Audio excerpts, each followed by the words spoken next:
What's up, everybody, and welcome back to Fireside Giants. I'm your host, Anthony Rivardo, joined by my co-host, Alex Wilson. And today we want to talk about this Giants offense, some of the things we've heard and seen from OTA's minicamp, and why things might change quite a bit for the Giants on offense this upcoming season, some of the strategic changes that they could be making, maybe relying a little bit more on the passing game, maybe some changes at the play calling helm, a lot of changes on the horizon for this New York Giants offense. And as we all know, last year, that Giants offense was terrible to watch. It was super boring, it was putrid, there were games where they just couldn't score a single touchdown. Hopefully that changes this upcoming season, though. Obviously, a lot more talent. Malik Neighbors in the lineup. Got Jalen Hyatt looking ready for the breakout. Some changes to the running back room. Just overall, this offense is going to look a lot different. And hopefully, this upcoming season, it leads to some better results on the field. So we kind of just want to break down this offense and preview it, discuss some of the things that we heard and saw from the OTAs and minicamp practices. But before we do so, make sure to leave a like if you enjoyed this episode, subscribe to the channel if you're new, ring the bell so don't miss an episode, and comment your thoughts down below in the comment section. If you're listening to Apple or Spotify, please make sure to leave us a 5-star review. Go ahead and follow us on all of our social media channels at Fireside Giants. Without further ado, Alex, how are you doing today, my friend, and how are you feeling about this new look New York Giants offense? I'm doing pretty good, man. And look, this Giants offense has the potential to take some big steps forward. And we've kind of discussed this a couple times in more recent episodes, and the fact that the Giants are not going to be relying on the running back position anymore. And just to be like kind of, I guess, technical about it, most NFL teams are going away from investing big at running back and going way more towards investing big at receiver. Why? Well, injury prone, that variable is something to consider, and we've seen it with Saquon. He's been hurt a lot over the course of 5 years. And contracts. I mean, look, you don't want to be paying Saquon Barkley or any running back really $13-14+ million per season unless it's the last piece of the puzzle and you have the money, right? Like if you are the San Francisco 49ers and you have Christian McCaffrey, like he is a generational level running back. Not everyone is like that. So, he's the last piece of the puzzle. He was the last guy they wanted to add to the equation. Obviously changes the course of their offense, and they already have some tremendous receivers. Brandon Ayuk, posting today, they don't want him back. Like now they're about to fall apart. I think that we might see a pretty sizable regression from the 49ers next season. I think they're going to lose Ayuk. I think that they're going to, at least they'll lose him after next year. I think they're going to see some, downward trends in some ways. So I wouldn't expect them to be like as good as they were the last 2 seasons. Definitely more beatable. When you're the Giants, the best way to build your team, if you're not going to go get a rookie quarterback and reset that rookie window, which they could end up doing, we don't know yet, is to invest in a superstar playmaker, or at least a guy that has the potential to be a superstar playmaker at the wide receiver position. Now, why? Well, go ask CeeDee Lamb or Justin Jefferson why. Justin Jefferson just got a contract $35 million per season. You look at CeeDee Lamb, he may break that. He may go for 36, 37. Maybe he goes slightly under. Whether it's higher or lower, it's going to be marginal. So 35 plus mil per season for a top flight receiver. If Malik Neighbors even ends up close to that realm of caliber, the next 5 years, his average salary is less than $10 million per season. And if the Giants go and say, well, Daniel Jones, you were good last year, but we still want to move on. This is just hypothetical, obviously. They could keep him, whatever happens. If they decide, well, let's reset the rookie quarterback window, now you have a superstar receiver who has that level of upside. We all know he has that upside. He's not there yet. Obviously, he hasn't proven anything, but he has the talent to be that good. So you have a rookie receiver with elite upside, making less than $10 million per season on average, and then you have a rookie quarterback who, even if he's the first overall pick, is making like $9 million per season compared to $40 million or 50 or 60. You know what I mean? I know Trevor Lawrence just got 55. Daniel Jones is at 40, but his cap hit in 2026 is 58. So, you kind of have to look at it in terms of roster building. The Giants aren't close to winning a championship, in my opinion, but they're getting closer to building a roster that can compete and a roster that has the movable pieces and the flexibility financially to continue building the right way. You can't build a roster when you have so many big contracts that you can't go and add anybody. What if you want to go and acquire a player that has a $25 million cap hit because he's really good and he's the last piece of the puzzle and you can't do it because you have too many big contracts? That's where you get stuck.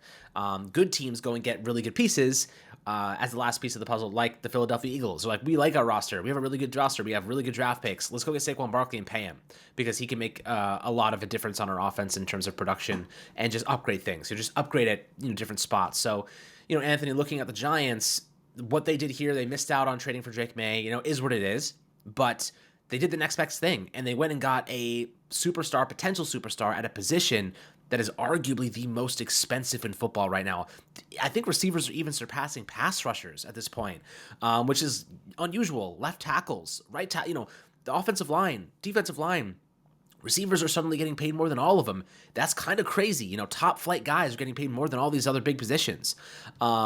Maybe pass rushers are right there. Like Micah Parsons will be right there in that $35 million range. So, looking at the next best thing the Giants did, they said, well, let's go and address the most expensive position that's not the quarterback in football. And they got a guy in Malik Nabers who could change the course of this offense. So, how do you see this affecting the team, not just strategically, but also financially? I mean, I think it opens a lot for this team in terms of a roster building perspective. When you're talking about the finances of certain positions in sports, maybe many years ago, 10 years ago, wide receiver, these players at this position weren't making this kind of money. They weren't taking up this percentage of the salary cap. And now that they're taking up such a large percentage of the salary cap, having players at that position on cost-effective contracts is super important. I mean, when you're looking at it, Malik Nabers making the under $10 million per season that he's making. Darius Slayton under $10 million. Hyatt under $10 million. And, of course, Wan'Dale Robinson as well. All of these guys are on such cheap and cost-efficient contracts. It really opens things up for this Giants offense where if they want to go out there and spend some money next offseason and add some more playmakers maybe to the defense, or maybe next year is the year that they really splurge on offensive linemen and free agency, they're going to have the flexibility to do that because they aren't tying up too much of their salary cap to one position like the wide receiver spot, which a lot of teams are paying a very hefty price to retain their players at that spot right now. And of course, we know that with the way that recent NFL drafts have looked, you can do this. You can build through the draft in the receiving core. The Giants are doing that right now, and they're hoping that they're the next team that has a Deebo Samuel and a Brandon Ayuk, right? Because they're building right now with Malik Nabers and Jalen Hyatt and Wan'Dale. If two of those guys hit, then boom, now they have that pair of really efficient contracts on some superstar wide receivers, and that's how you become one of the best teams in the NFL. Look at the Miami Dolphins, the San Francisco 49ers, and many other teams around the league. The Cincinnati Bengals, they hit on their wide receiver draft picks, first, second, third round picks, draft some really star-studded wide receivers, develop them, homegrown talents, and maybe you don't pay them, maybe you do. Some of these teams do let those guys walk, but right now, if you're looking at the Niners and the Bengals and the Dolphins, they've got a lot of talent fired up on that offensive side of the ball, and that's why those are some of the best teams in the NFL, because it really is a passing league, and you rely on your playmakers in the receiving game, not in the rushing game so much anymore in this NFL. So it obviously changes things from a perspective on the Giants offense in terms of how they want to scheme and game plan things together. Their game plan is going to change this season compared to what it was last year. Last year, Mike Kafka called a lot of running heavy attacks. He really wanted to run the football, and that made sense because the Giants had Saquon Barkley and he was their best offensive player. But now going into this season with no Saquon Barkley and a running back committee, they are going to have to rely on the receiving core and the quarterback to do a lot of the heavy lifting this season. And while we talk about how excited we are for Malik Nabers and Wan'Dale and Hyde, all of these playmakers that the Giants have in their receiving core, it is a little bit of an elephant in the room that a lot of Giants fans aren't confident in the quarterback position. And that's ultimately what it's going to boil down to when you're looking at this team, even when you're talking about the 49ers team that we just discussed. They've got a really good quarterback in Brock Purdy. The Miami Dolphins, Tua Tagovailoa led the NFL in passing yards. The Cincinnati Bengals, Joe Burrow has gone to a Super Bowl and is one of the best quarterbacks in the NFL. So even these teams that have all of that wide receiver talent, those star duos of receivers, and hopefully the Giants have that, they're usually paired with really solid quarterbacks. And if it's not paired with a really solid quarterback, then that duo might be held back. So it's really going to rest on the shoulders of not only Daniel Jones, I don't want to put it all on him, but on the offensive line to protect him better, on the play caller to call better plays for him. Hopefully Brian Dable is calling the plays this season, as there's been a lot of speculation around that.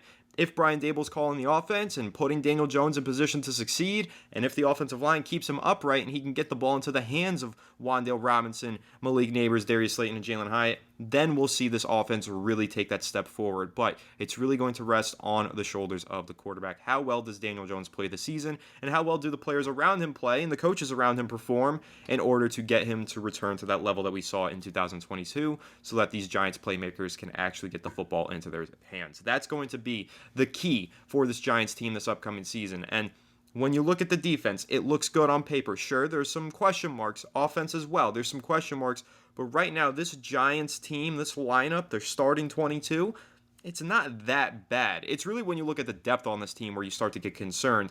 but it's really going to be reliant on a select few players to step up this season in order for this team to find success. And obviously, every season, in and out, for every NFL team, the quarterback position can be the end-all, be-all. And for the New York Giants, it feels like more so than ever this season, that is the case. The quarterback position has to perform at a high level. And I'm not only saying that like Daniel Jones needs to be better, I think he does, but he also needs to be healthy. Even if he's playing well, but he gets hurt by week 8 and he's done for the year, well, then this Giants offense that we were so excited about may have been performing well by that point. Can't be too excited about it going forward. The quarterback position needs to show up for the Giants this year in order to get the most out of this new offense that they're building because, again, they're no longer relying on the legs of Saquon Barkley and the legs of Daniel Jones. You'd have to assume that he's not going to be running nearly as much this season as he was in 2022, considering he's coming off of a torn ACL. So they're really going to be relying on the shoulder and the arm of Daniel Jones and the health of Daniel Jones to be maintained in order for this offense to take that big projected step forward. So again, a lot of exciting stuff going on with this Giants offense, Alex. They're rechanging the way that they're building this roster, reshaping the way that it looks. But at the end of the day, the elephant in the room is what are the Giants getting out of their quarterback room? And that's ultimately going to determine the success of their season. Yeah, absolutely. I mean, what can they really get out of, Daniel Jones coming off the ACL tear? They kind of announced Drew Lock is the backup. Like, that's kind of the situation at the moment. That was always expected, right? Daniel Jones is going to be starting. I am curious, though. Like, I will say, as critical as we are on Daniel Jones, I am very curious to see how he fares with a star like Neighbors at receiver and hopefully a better offensive line. This may be the best situation he's had. But again, he's got to be great. Like, you can't justify the cap hits over the next 2 years just being good, right? You just can't be good. You got to be great. Look, $58.6 million cap hit in 2026 it's just unsustainable. You can't build a team around that cap hit, especially if you have high-priced players like Dexter Lawrence and Andrew Thomas and Brian Burns, and if you want to pay somebody else, like it becomes very expensive, and especially with the $58.6 mil to Jones. So the alternative, there's really only two paths the Giants go, right? One, they let Jones go and they reset the rookie window, or they extend his contract and cut that money, right? They just try to reallocate that funds and push the money into the future, create void years, right? Plenty of teams do it. The Philadelphia Eagles have I want to say it's a $68 million void kit for Jalen Hurts in a couple seasons. That'll catch up to them sooner rather than later. You know what I mean? So, they could do something like that. They can push money into the future. Obviously, it's a risk, though, because Jones is not Jalen Hurts. So, we'll see how things fare, but I am curious to see how he performs with a different kind of unit. But I think this team is going to be more passing-based. This is not going to be reliance on Saquon Barkley. This team is going to go as far as Daniel Jones' arm takes them. If the offensive line is even average, right? Average would be a huge step in the right direction. I'd be thrilled with average. So let's say the Giants' offensive line is average, and now it becomes how do you operate, right? What is Jones? What are his strong points? What are his strengths? I would say, well, you're going to see a focal point on Neighbors. They're going to want to scheme him open because they want to get him as much experience as possible as a rookie. Wan'Dale Robinson is going to be a focal point. They want to get Theo Johnson, kind of active in the passing game. So guys like Darius Slayton have a lot of value here. And I'll ask you this, Anthony. When it comes to Darius Slayton, based on the fact that Giants didn't give him that much money in terms of he wanted an extension, they said no. They gave him a little bit of extra incentive. It's basically nothing, right? It's less than $1 million. This really screams to me he's going to get traded at the deadline this year. Unless the Giants are in a position where like they're pushing for the playoffs and they need him, I would say probably not, but I get very much like Leonard Williams vibes from this situation. He's on an expiring deal. A team with postseason aspirations likes him. He can be an asset for them. Like if the Chiefs lose a receiver, he's a perfect fit for them. I just see the value there. Maybe the Jets, even if Mike Williams is injured or Alan Lazard is, eating popcorn on the sideline, we'll see kind of what happens. There's a lot of teams that could use a piece like Darius Slayton. I see him as a trade asset right now. In addition to obviously being a productive player on this Giants team like he's been the last couple of seasons. But, looking at this passing game, where does it kind of boil down to you? I think that right now, to me, it really goes as far as the offensive line, and then it goes as far as Daniel Jones' arm. So I know you kind of hit on that a little bit before, but who do you think gets the majority of targets? Obviously, aside from Neighbors, like where do you think the focal point on this offense really goes? Yeah, outside of Malik Neighbors, I think the focal point of this offense then becomes Wan'Dale Robinson working out of the slot. I mean, his target share throughout pretty much every game that he's played in his career has been very high.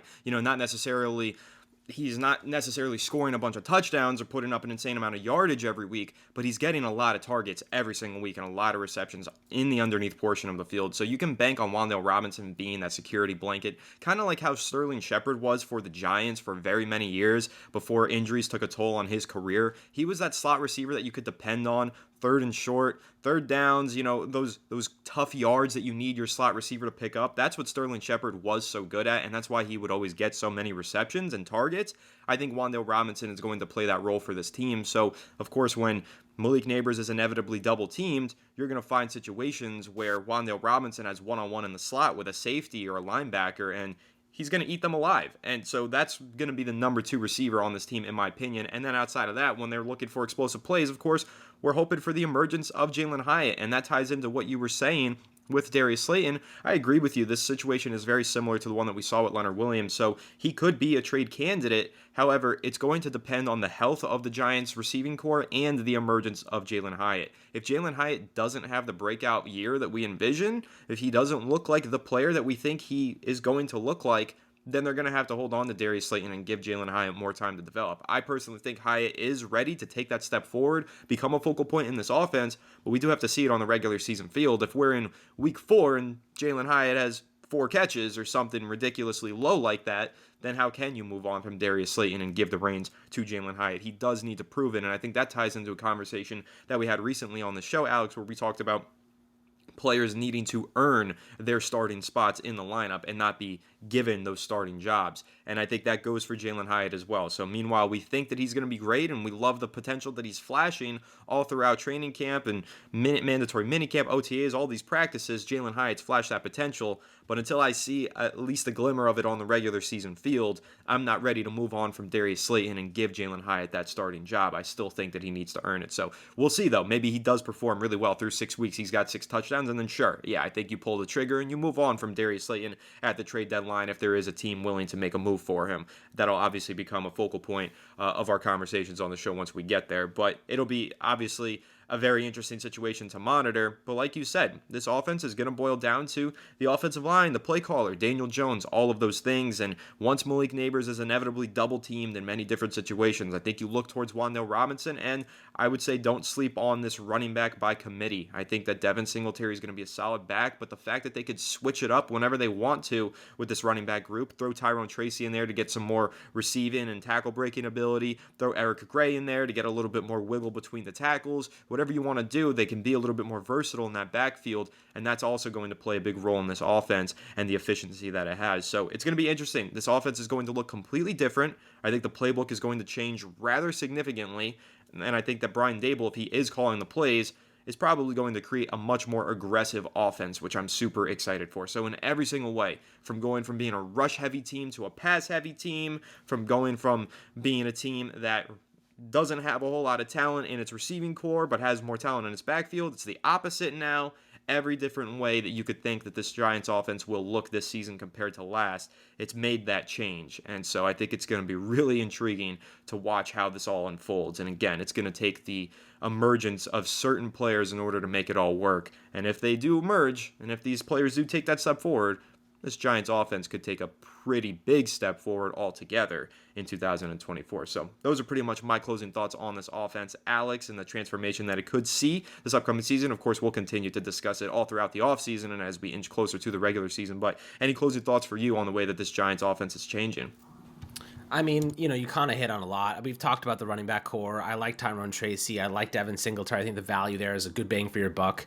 I think the running game should be a nice complement to your passing game. I think that the Giants have been way too reliant on the running game. What has it led to? Well, it's kind of led to teams stacking the box, protecting the shorter portions of the field. The offensive line hasn't been good enough to hold up so that our receivers can dominate the middle and deeper portions. So what do you have? You have an offense that doesn't actually work because you can't attack the short portions unless you have ton of space like guys like Wandale just generating room to work with, and he's done a great job at that, but it's unsustainable. I really do think it comes down to the offensive line. I think the Giants are doing everything they can to figure out who can play where, what's going to be. That's really where I kind of sit and say to myself, this team, this offense, the Giants in general will only go as far as their offensive line takes them, and after that, it's just about Daniel Jones, playing up to par and using the best pieces he's had in a while to his advantage, right? Saquon Barkley was great, but he was not helping Daniel Jones. In fact, at some points you could argue that they were relying on him too much. Jones was taken out of the equation at times. They were just handoff, like short, like hot read. There was no real passing game. There was no real offense. It was just a made up offense, and every now and then we take a shot downfield. So I kind of feel as though now there has to be a scheme. And I do like the fact that Brian Daboll is going to live and die by the sword, right? He has to take play calling duties. Why? This team needs to be his team. This offense needs to be his offense. Mike Kafka may not be here next year. This offense and this club, the roster they've constructed, it needs to die and live by Joe Schoen and Brian Daboll's hand. They cannot offload the most key responsibilities just to watch them fail and then get blamed anyway. If Brian Daboll's going to be pissed off and yelling and this and that, which he hasn't been doing during this, training camp earlier, rather mini camp, I think he's kind of quieted down a little bit, gotten a little bit more composed, hopefully. I think that he's got to take the responsibility. The Giants hired him to be the offensive guru, not to hand off the responsibility of offense to somebody else. This is his offense. This is his personnel. This is the team that he wanted. So now he's got to live by it. He's got to actually put his best foot forward. So I'm looking forward to Daboll being the guy, calling the plays. That's what we hired him to do, develop quarterbacks and, call plays. So now's a chance to prove that, we hired him and he can actually do the job. So excited to see that, obviously. And I think having Neighbors will certainly help, move things along nicely. 100%. Again, I'm expecting a pretty big breakout from this Giants offense and quite a few players on it, but it's all got to come together. Everybody's got to stay healthy. Play callers got to do their job, all of that stuff. It's a team sport at the end of the day, so quarterback can't play well without the offensive line. The offensive line can't play well without the receivers getting open quickly enough. Quarterback can't play well without the play caller doing his job. Play caller can't do his job without good personnel. So it's a team sport at the end of the day, and hopefully the Giants have done what they needed to do to get enough pieces in here and make a better offense for the 2024 season. I think it can't really get much worse than it was last year, so it should be improved, and we'll just see how high that ceiling goes for this Giants offense. But that pretty much wraps this one up. Make sure to leave a like if you enjoyed this episode. Subscribe to the channel if you're new. Ring the bell so don't miss an episode. Comment your thoughts down below in the comment section. Listen to Apple or Spotify. Please make sure to leave us a 5-star review. Go ahead and follow us on all of our social media channels at Fireside Giants. Without further ado, we'll catch you all on the next one. Have a good one, and let's go Giants.